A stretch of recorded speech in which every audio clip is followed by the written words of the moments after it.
এবার বিএনপি স্বরাষ্ট্রমন্ত্রী সালাউদ্দিন আহমেদ সরাসরি ঘোষণা দিয়েছেন, আওয়ামী লীগের নিষেধাজ্ঞা প্রত্যাহার করে তাদের সম্পূর্ণরূপে সক্রিয় করতে হবে। সাম্প্রতিক সময়ে এক বক্তৃতাকালে তিনি সংসদে সরাসরি বলেন, বাংলাদেশের রাজনৈতিক ইতিহাসে আওয়ামী লীগকে কখনো অস্বীকার করা যাবে না। যদি বাংলাদেশের ভূমিকা বা অস্তিত্ব টিকিয়ে রাখতে হয় তাহলে আওয়ামী লীগকেও টিকিয়ে রাখতে হবে।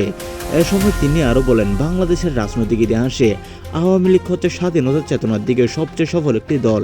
আজকে সেই দলকে নিষিদ্ধ করা হচ্ছে কোটা আন্দোলনের মতো তুচ্ছ একটি বিষয়ে। অন্যান্য কোনো দলকে নিষিদ্ধ করা হচ্ছে না, আওয়ামী লীগকে কেন করা হচ্ছে? বাংলাদেশ জামাত শিবির তো এর চেয়েও ভয়ঙ্কর ছিল, কিন্তু তাদের তো নিষিদ্ধ করতে পারেনি সরকার। এমনকি আওয়ামী লীগের সরকারও তাদের মাফ করে দিয়েছিল।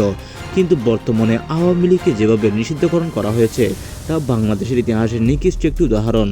তাই তিনি সরাসরি বলেন, আওয়ামী লীগকে নিষিদ্ধ প্রত্যাহার করে সম্পূর্ণরূপে আবার সচল করে তাদের দেশে ফিরিয়ে আনা হবে।